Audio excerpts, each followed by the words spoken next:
Hello, everyone. Welcome to the Locker Room Access Post Game Show with Spencer Hensky, Little Ski, Dougie Fresh, and Big Dave Wave.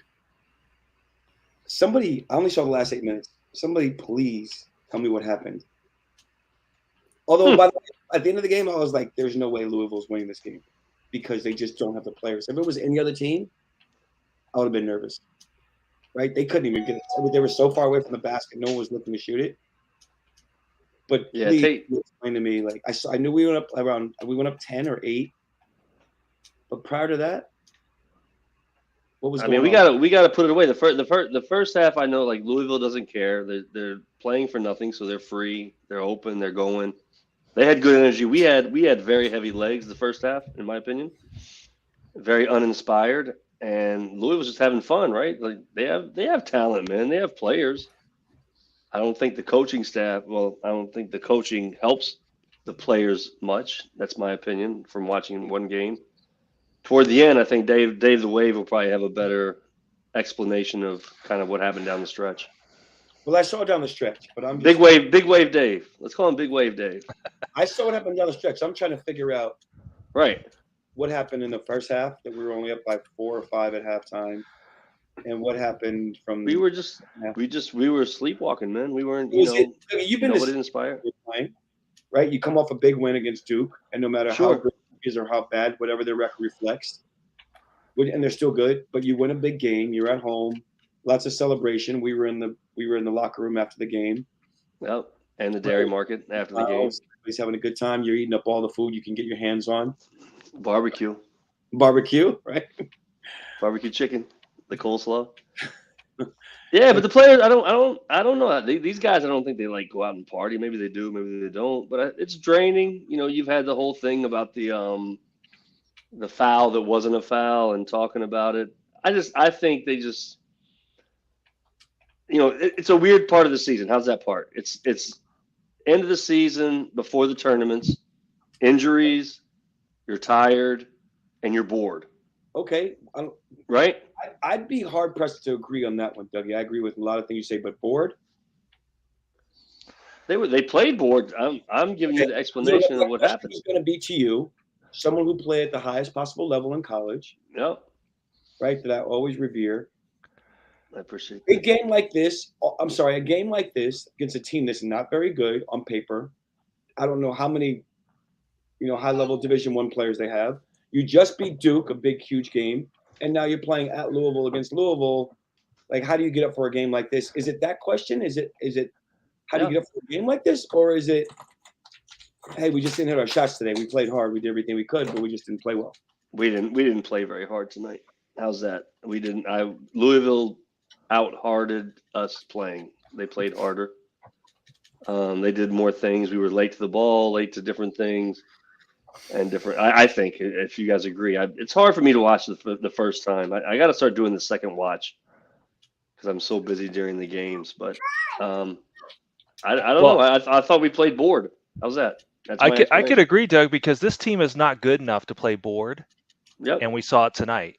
So there was something going on, whether it was they were bored, whether it was, oh, Louisville's terrible, we just beat Duke. They are college kids still, even though some of them are 30 years old, fifth-year seniors. But right. But the way they played looked like it. And this team doesn't have any NBA guys, not NBA-ready guys right now, like we've had when we've had good teams. So we're just not.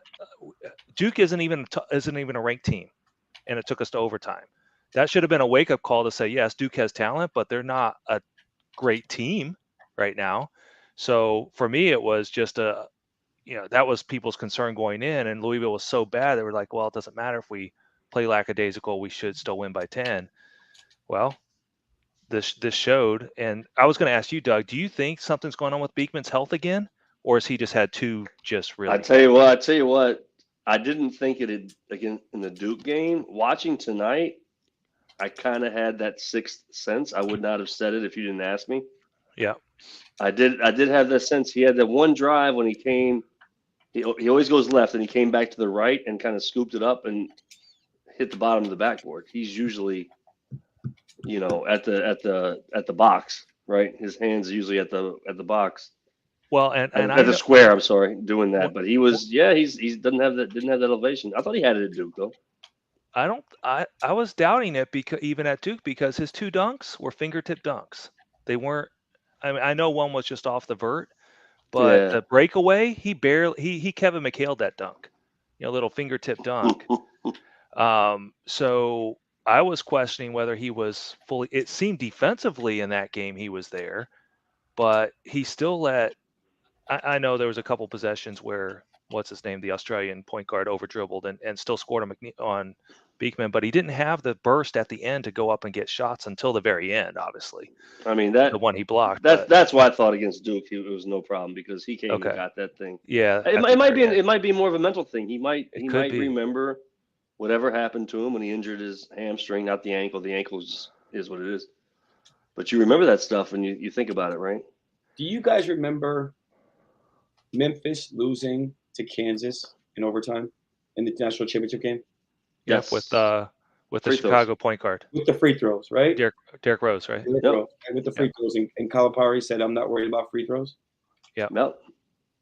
9 for 22 on Saturday against Duke. Oh my god. 9 for 16 tonight, With 2 front ends, so really 9 for 18. which could be 9 for 18, Right. right? I mean, and then at the end of the game, Kihei missed. What he missed? A front end of 1-1. He missed that at the very end. Yeah, he did. Right? And then Vanderplas when it didn't Up really 3. matter because they didn't have a timeout, so missing that's just as good as Oh, making right. it. But that's that. But by the way, They still didn't- missed. and they didn't take a shot. They could have taken a shot there too. I Still don't know missed. why they didn't grab that and heave it at least. The Yeah. way we I think play- that they're so used to being down by like 10 that they didn't Right. The realize instincts. that- The instincts don't kick in. Yeah. But by the way, the point I'm making is the way we play, right? It's very slow. The tournament games could come down to free throws. For sure. We've got to be very, very careful with that. We keep Well, the worse NC teams State in game games did because come of the down to- pace. Go ahead, Spence. That NC State game was free throws, but slanted towards us. They were, I don't know exactly what the numbers were, but they were down by a lot. And they were, I think we won that game maybe by like 5, and they had missed like 10 free throws. So games are coming down to the now, and we're going to need that if we want to win in the tournament. We are. We are gonna need that. And I wanted to ask Dave as soon as he gets off, whenever you get a chance, Dave. Did you watch the game? The way the game was being ref toward the end. Do we have Dave? Sorry, inbound call. Give me a second. No, take your time. We'll go on to Dougie and Spence with another question. Spency, what was grounds like on Saturday after the game? Everyone was excited. I mean, people were. I mean, you were at Dairy Market. People were coming up to the guys. Everyone's excited. So they and everyone is out. It was a good night on the corner. And people were having fun. I don't think that people are feeling as good after this game. Well, I don't know that was like on the grounds because we were at the Dairy Market, and Dougie, everybody was buying Dougie drinks, and when Dougie wasn't threatening Duke fans, right after the game. I don't play that. Don't try to soften up our guy. It might have worked tonight. Hanging out with Kihei's dad, right? That was fun. And then, so what was the anticipation from the students? Are they like tomorrow? Are they gonna feel like what the heck is going on? And is there gonna be some concern? I don't know if you've talked in your group chats with some of your friends, or was just like, all right, you know what? We all knew we might not have a great game today. Big letdown game. We just beat Duke. We're playing this team that's not very good. Team's won 3 games all year. Big deal. Yeah, I mean, I like people. I saw it in the chat. I don't know exactly who it was, but any road win in the ACC, we'll take it. There's nothing given. It's a very even this year, it's a very competitive league. And I think that going in, everyone kind of had that. Although there may have been confidence, I think people definitely had in the back of their mind that this is a bit of a trap game, especially for a team like us who dropped a game last year to JMU and had some bad losses. I think that's definitely was at the back of everyone's minds, but we pulled out the win. So I think that overall people are going to be happy to have that W and moving on to Notre Dame on Saturday.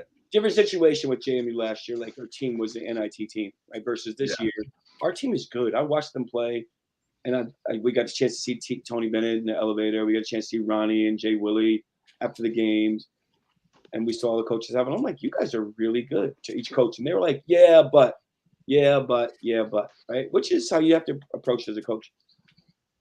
You win this game, and I guarantee you, no coach is going to be happy, right? They're going to be furious. Oh, they're gonna, which is not a bad thing because you can escape with a win like this, because the next couple of practices are going to be intense. You know that. I think winning like this is just as good as a loss for that purpose. I kind of like this. I like how we won this game because it's going to kind of show them that we can't take games for granted. And I think that they're going to get beat to the ground in practice tomorrow. And I think that it's going to be good for them, that a little bit of a wake-up call that we can't take games for granted. Normally, Dougie, that practice wouldn't have practice tomorrow, right? After coming home, there might be a practice tomorrow. There might be an all-out. There should be. I'll tell you, I would. If you're a championship team, right? Okay, yeah. Louisville shot their shot the first half. It's close. That's fine. We were up by 9, maybe 10 the second half. If you're a championship team, whatever that means to you, listening, championship team, you put the foot on the neck, and that's a 15, maybe a 20-point win. And I'm not buying just the free throws. It's everything else. Like, we were disoriented, I think, on defense. I don't hate guys taking shots. I thought at times the wrong guys were taking shots, like especially threes for us. Kihei, he came back in. I think he may have been sick. I think he threw a couple vitamin C's in at one point coming in the game. But he had to will us back into the game, right? Like, I mean, he missed a couple of them, but he was like, all right, it's desperation. And my man IMAC made a couple big plays. One shot, right? I'm going to come back to you in a second, Dougie, because I want to ask the group a question in a minute. It's one of my buddies, Lance Payton, who's always on the forum, and always following us on the shows. One of my best friends. During the course of the game, and I know you guys will have opinions about it. Down 1 with 10 minutes left, up 9 or 10 with like 6 or 7 minutes left, up 10 with 5:19, and we gotta be like, all right, finally, we got it together. Let's blow them out. Let's put their foot on their neck, as you just said. Yeah. Let's get rid of them. Let's not let them hang around. Make free throws. Bad call. Nobody makes a shot here and there, and next thing you know, we're in a tough situation. But the point, what I was going to ask you earlier, and this could also be key, right? Bad turnover here. So he misses a layup. So he misses a free throw.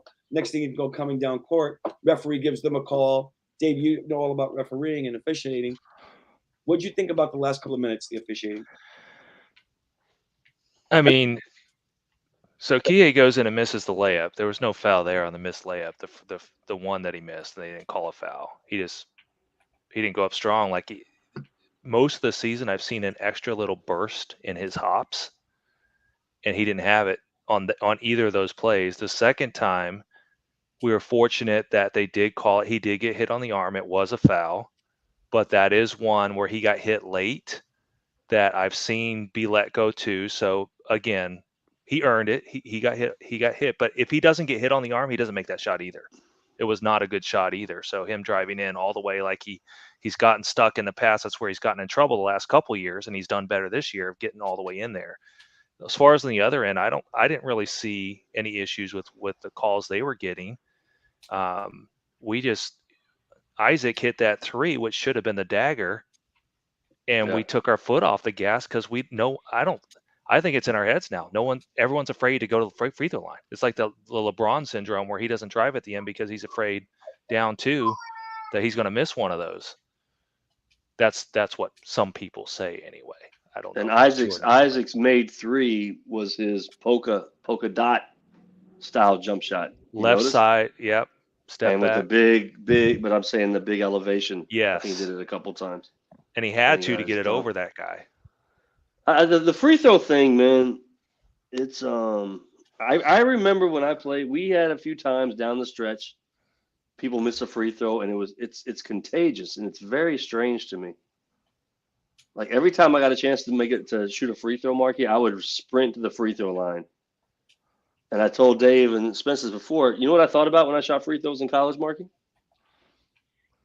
You don't know, obviously. I mean, there's no way to know. I thought about the fact like your mother's love.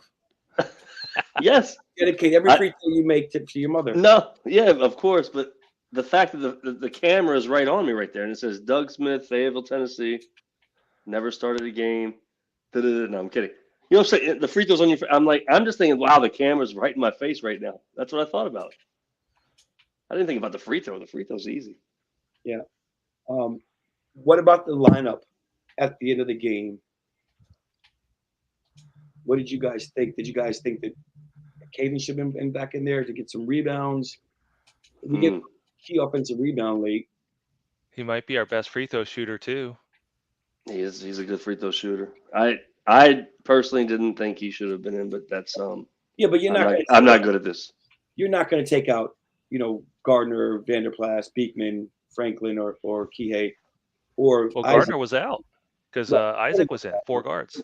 What I was saying, one of those guys you're not going to take out. Yeah. Which is why you may have given up that late offensive rebound, right? So I'm curious to know the end of the game lineup, how that's going to vary, especially if games get close.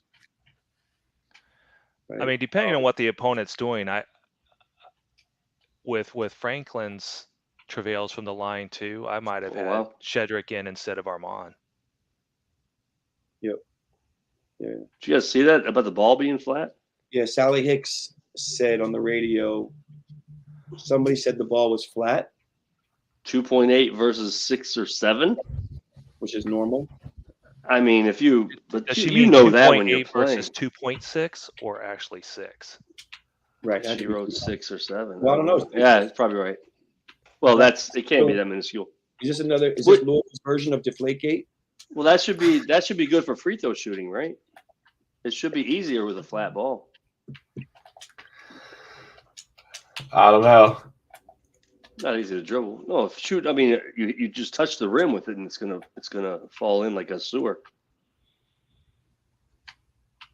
It's supposed to be 7.5 to 8.5. That's NBA. Yeah. So she said 2 point. Yeah, that's.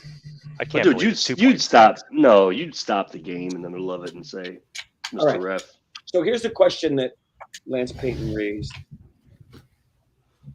where does Kihei lie in importance and significance in UVA history? The age-old question. And ask Lance to start the discussion. What's he think? Where does he think he stands? And I'll respond. Well, I think it also leads to one of the questions Lance is always thinking, right? He's a real bright dude. Went to Cornell. Yeah. Went to Cornell. He's getting at, I think, and Lance will text me or comment. How good is this team? Is this team elite? Right. Oh, that's okay. Okay. Because compared to other teams. Now, here's the other thing, right? Well, to answer that question, Kihei as a leader, et cetera, can't be a difference maker in a long, NCAA tournament run. Is that kind of the gist of what he's asking? I think you tie it in a couple of different ways. Right? So if Kihei's elite, I love it. Team, right? How good is that? If Kihei's the leader of this team and he's really good, what happens tonight never happens, right? Because I think Lance, who's right, Ty's godfather, spent a lot of time with Ty. We watched a lot of games together, and his point was, if this was the 2018-19 team, it would have been a 30-point win, even after beating Duke. Oh yeah. But I mean, that's no secret. Let's talk about the level of college basketball. Dave, I'd love to get your opinion on this. Let's say the level, let's give it 100, right? Let's say the highest level of college basketball at its peak is 100. Yep. If that makes sense, that's the range, 0 to 100. And let's 1992. Say, when you played, Dougie, like basketball was ridiculous. It was so good, the ACC, right? College basketball was 80s, so good. 80s, late 80s, 90s, yeah. Kids leaving early, right? Right. Yep. The talent level of these guys playing in their junior and senior year or third and fourth year made those teams so much stronger. And now kids are leaving earlier. You got separate options. So basketball this year I don't think is as good as overall, right? As 2018, 2019, 2018, 2019 probably wasn't as good as when you played in the 80s and 90s, right? I mean, it was ridiculous. No. So where is basketball right now, Dave? Here's the thing. Right now, it's watered down because of the COVID year. So who are the people that are staying in college? It's all the people that aren't good enough to go get first, second round, or even go play in where Kyle Guy's playing in a really good EuroLeague. So all these guys, yes, there's some exceptions like the North Carolina guys, but we're seeing this year those guys aren't pro ready either. They're not NBA guys. So they're good basketball players. So they're also taking away play. Like let's just use Virginia for example. If we have the exact same roster and we don't have BVP and Gardner and Kihei, that means someone like we would have got to transfer probably point guard, right? Someone like Harris, who's on the roster now. We would have had Bond and Trout playing, which I don't think anyone would say aren't more talented than the other two guys, just from a sheer basketball. They're young, or we go get instead of Cafaro, who's in his 5th year as well.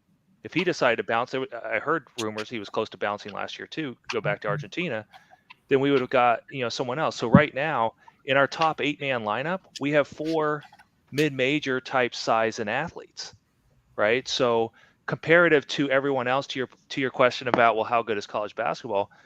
You have all these mid-majors, all these guys that are sticking with the guy with Kentucky that transferred from Iowa. He's in his 6th year, Frederick. He's okay. He's a spot up shooter, but he's not he's not great shake. So that's another good example. They're taking up roster spots from these high school guys that are 4 stars and 5 stars. I'll give you the best. I'll give you my best 2 examples is Wake Forest, Monsanto, and Appleby. Yep. They're both transferred. Like they were not ACC caliber players, I assume, out of high school. Nope. And people talk about Appleby as being possibly the MVP of the ACC this year. Monsanto comes in and lights it up. That explains it. That would never, ever, ever have happened back in the late 80s, early 90s, Marky. Listen, if you look at you're right. If you look at the draft boards, and I don't looking at them, I never look at them. It just happened to look at them because one of my Syracuse boys was like, "Oh, where's Judah Mintz on the draft board?" So I was like, "I don't know. It's a good question." The first round, I think 95% of the first round is kids who are freshmen or playing full-time elite or maybe Europeans. Kids who are their first year out of high school, wherever that is, right? Exactly. Yeah. Exactly. And if those kids are staying 2 and 3 years, college basketball is much different. Yep. If Wembayama had come over to play college for 2 years, it'd be like let's answer the question. Scale of 1 to 10, basketball's a 4 compared to when it was at its peak. College basketball, my opinion. Well, and maybe to your point, there's now 360 D1 programs. Yes. 100 of those have no business being D1. Yep.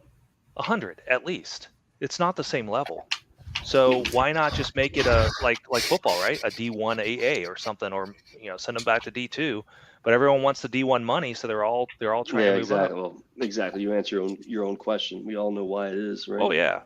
But there's not enough talent out there to be legit D1. Now, again, to your point, Doug, you have some that transfer up that find it, but those guys, I think, again, back to the COVID year, there's not spots for those guys coming in. So maybe those guys would have gone high major if there was more spots, but these guys are hanging, these guys are hanging out. Outside of, let's call it a John Morant. Show me a guy who was a freshman at East Carolina. Murray State. Yeah. Murray State. Dude, I swear I was going to say Murray State. I changed East Carolina. I swear. And he transferred to Wake Forest as a sophomore. Yeah. Oh, that's amazing. You said Murray State. Oh, because of Ja. But I'm saying, like, it doesn't. They get older and they get better, and good for them. They improve, and then there's better guys. So my question back to is UVA elite, right? Is UVA elite compared to teams in the past? How good is this team, or is UVA elite for college basketball right now? And right now, this is what you are, right? I think that I think that this year for college basketball, especially, there is no elite team. But I think that this UVA team in another year would not be ranked in the top 20. But I think that this year, just because of the college basketball climate, because of the ACC, I think that we are going to be successful. Hopefully, if we could win some games down the stretch. But I don't think that this is an elite team in the grand scheme at all. Alabama just lost. We got a chat. Oh, I knew that was Tennessee. That was an easy call. Tennessee was at home, right? Yeah, yep. Tennessee at home. Yeah. But like I said, there is no elite team. There is no number one team that's winning all but 2 games throughout the course of a season. It's just not happening this year. Well, and part of that is Alabama's best player is a freshman, and then Purdue's best player is a center who relies on guards to get him the ball. Right? He can't do it on his own. So those are the 2 most, and then Tennessee with the elite defense, but then they struggle to score half the time. I just think it's spread out so much now. Again, 360 teams. You got the extra COVID year. You have the one and done transfer. You have the transfer rule now that anyone can transfer anywhere. So I think what happens too is we talked about it with our guys. We had 3 D1 ACC guys transfer down because they didn't have to sit out. So they go to Wofford, they go to Illinois State, they go to Charlotte, and they're playing upwards of 20 minutes a game, all of them. A couple of them are starters, and they get to play. That would not have happened in your day, Doug, where I don't care if you're 9th man, 10th man, you're not going to transfer to Wofford to go play 20 minutes a game most of the time, right? Nope, nobody transferred then. Yeah. We had in my entire time, we had 1 in junior college. No, 2 or 3 in junior college, different, right? Brent Dabbs, Curtis Williamson. We had 1 guy transferred out.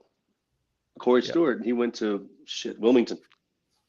Like a good example of that this year. Could Milicic help this team? 15 minutes a game, 12, 15 minutes a game. I think he could, maybe. Well, I don't think he's getting 15 minutes a game if he's on this team. But who's he? I agree. Well, who's it would be BVP would have never transferred, I think. Right. But I think BVP would. I don't know if they would look for BVP in the first place, but if BVP Ben always wanted to play for Tony. Yeah. Oh yeah. I think that he would. I don't know if Tony would recruit him if Igor's still here, but I don't think that he'd play over Ben by any stretch. To your question earlier, Mark, about being elite, this team was close to being a legit top 1 or 2 or 3 seed type team when Reese was playing like an All-American in the first 7 games. Yep. Because everyone else took his lead. He got everyone else open. He created space with those drives. He was finishing against Illinois and against Baylor. And since then, it seemed like he came back and had that burst 3-4 games ago for a couple games. But now the last couple games, it's gone. It feels like it's gone again. I don't know if it's just, like you said, Dougie, mental, or if it's something's going on. But if he doesn't play, if he's not getting 14 on good shooting percentages and 7, this team's going to struggle. He's got to get 14 and 7. And just like you're talking about, Dave, he didn't finish on Saturday. He didn't finish. Didn't finish that. Oh, for the field tonight. Didn't finish again. Didn't make a shot. Right on Saturday, though, he didn't finish that well. Nope. And he was right at 2 the basket. for 9. That's sometimes going to happen, right? He's still an elite. I think he's still an elite talent. And defensively, what he does is remarkable. And even if he's not finishing or playing well offensively, he still brings something to the table so important to this team. And we know this team is built on defense. But you're right. I mean, he's going to have to play well in the tournament. He's going to have to, right? Quickly, because I don't want to. We gotta move on to talk about a couple other things. Alabama goes down tonight. They're no longer number 1. Tennessee's that could opens up Tennessee to jump us. Maybe because we didn't play well, but Tennessee lost 2 games prior to 2 teams that aren't that strong. We'll see what happens Saturday still. Yeah. We're top 15. Like, I don't care about 6, 7, 8, 9. For sure. We're top 15. Well, but playing depending on your seed going into the tournament, though, Doug, you could make good, right? Great point. Actually, yep, that's a great point. Base. Are you in the West Coast, East Coast? Sometimes those things matter, right? Big time. My bad. You're right. We're going to need a East 2 or 3 seed East to have. Coast. Please give us East.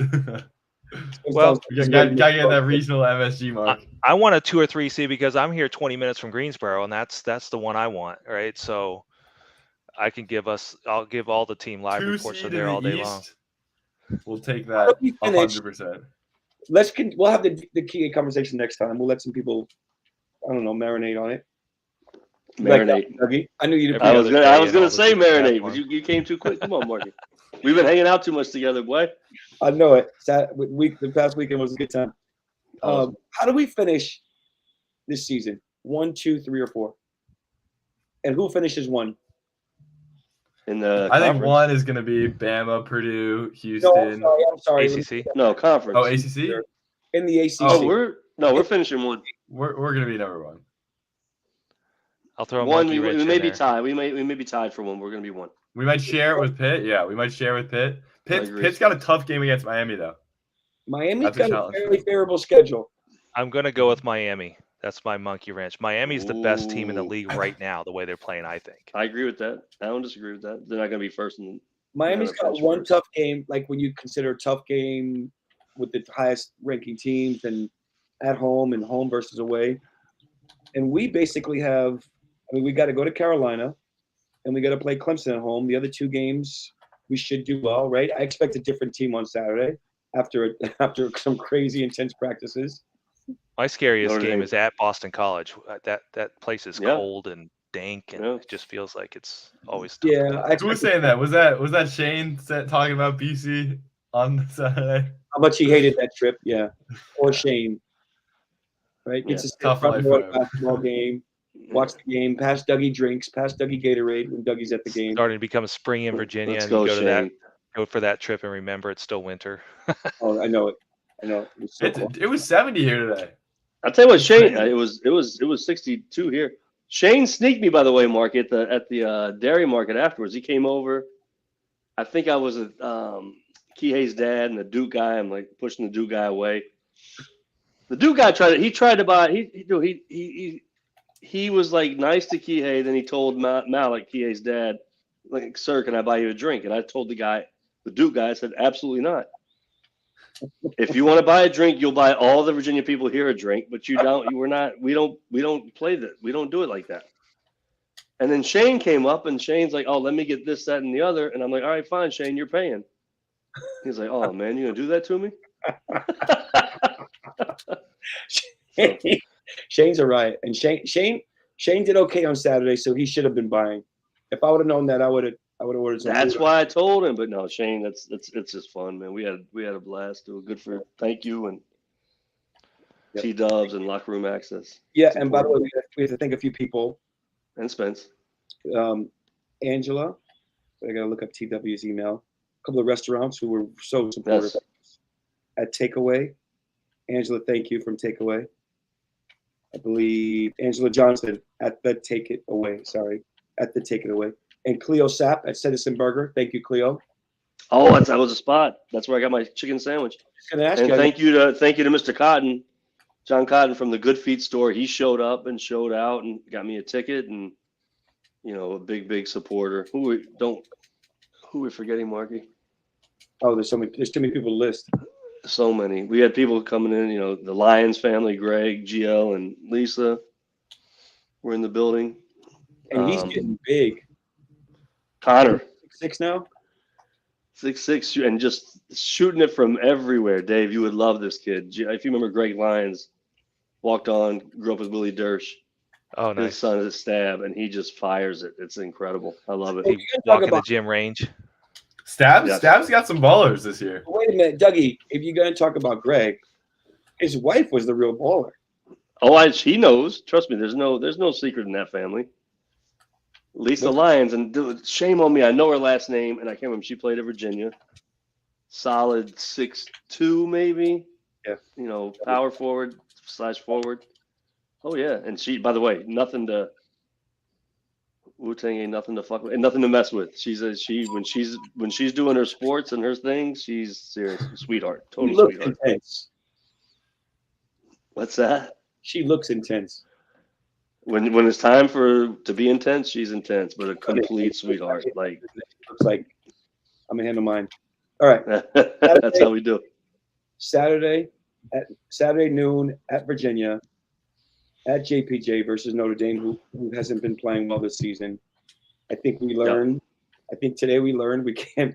We got 2 of those games. We got home versus Notre Dame, on the road at BC next Wednesday. I think we know no messing around anymore. Notre Dame had a chance to win yesterday, though. They sure did. They brought their game, man, at Yeah. Duke.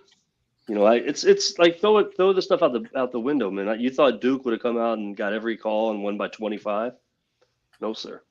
Yeah. You got to play the game. No question.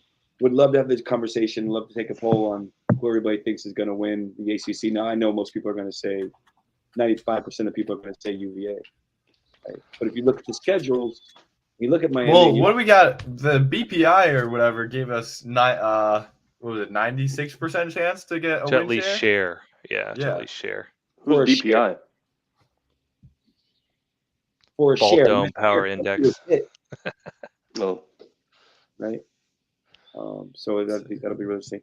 Anyway, guys, folks, thanks so much for joining us on Locker Room Access post-game show. We will be on 11:30 on Saturday. Hopefully, noon game. Let's go. Dougie Fresh, and hopefully Dave is going to be able to join us. We may even have Shane. Shane is going to be hard for Shane to join because he's very busy on Saturdays with 6 different TVs watching so many different games. Sure, Shane. But hopefully he'll lend us his expert opinion. All right, folks. Thanks again. We will see you on Saturday. Take care, everybody. Go Who's.